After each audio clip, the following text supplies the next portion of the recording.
देखिए वही बजट वही है जो पिछले 8-9 साल से आ रहा है।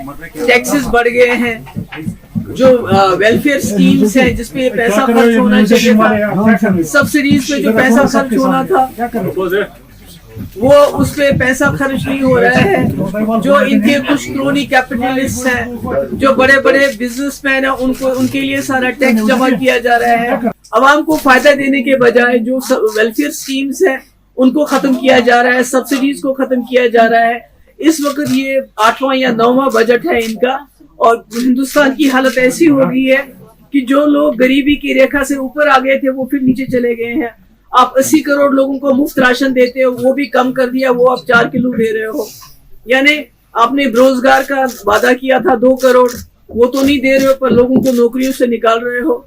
तो ये बजट कुछ बिजनेसमैन के लिए बजट बनाया जाता है, ये हिंदुस्तान के लोगों के लिए नहीं है, गरीबों के लिए नहीं है, ये सिर्फ कुछ बड़े लोगों के लिए। और जहां तक लैंड का सवाल है, जो यहाँ पर मुझे ये बताइए, गवर्नर हाउस वो कहाँ पर है, बीबी कैंट वो कहाँ पर है?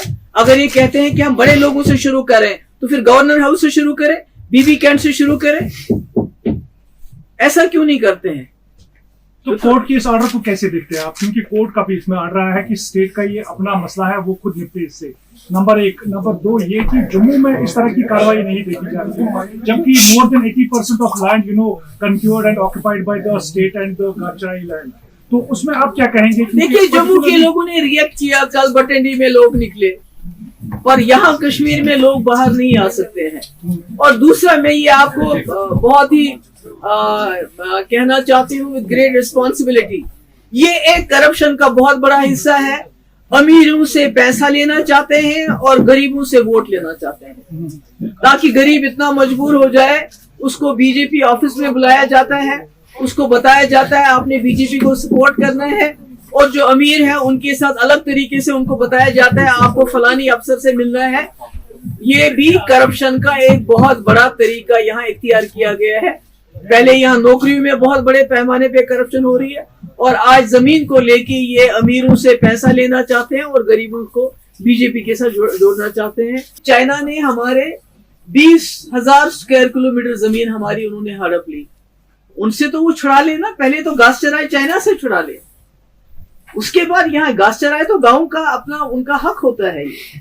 और जो लोग इतने सालों से रह रहे हैं, अब कहते हैं अमीर गरीब, जिनके पास 10 मरले जमीन है, जिनको कल खजीवारा में बाकी जगहों पे जहां इन्होंने अनंतनाग में, यहाँ श्रीनगर के अंदर, करण नगर में, बाकी जगह पे जहां इन्होंने कल डिमोलिशन किया, और इवन फॉर दैट मैटर नीडोज, ये तो आज के लोग नहीं है, ये तो बहुत पुराने महाराजा के टाइम से इनके पास ये जमीनें हैं। तो आज अमीर और गरीब के बीच में फसाद डालना चाहते हैं कि ये जी हम अमीरों को कर रहे हैं, जो बेचारे 6-6 मरले पे जिनके मकान हैं जो तोड़े जा रहे हैं, चाहे बटंडी हो, चाहे कश्मीर हो, चाहे जम्मू हो, चाहे बॉर्डर का इलाका हो, तो वो कौन से अमीर लोग हैं?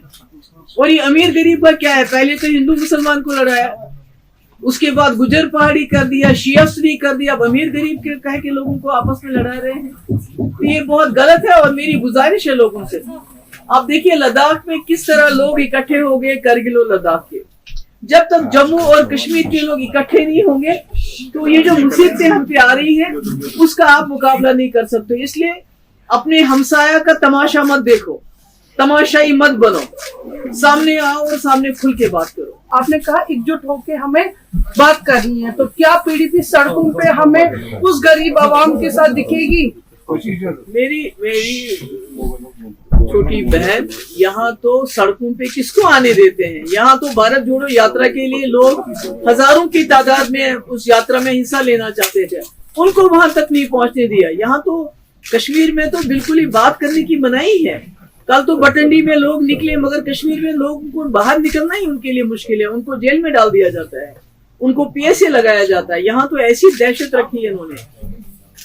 टेक वन अब आपके व्हाट्सएप पर। व्हाट्सएप करिए hi 9728253663 पर।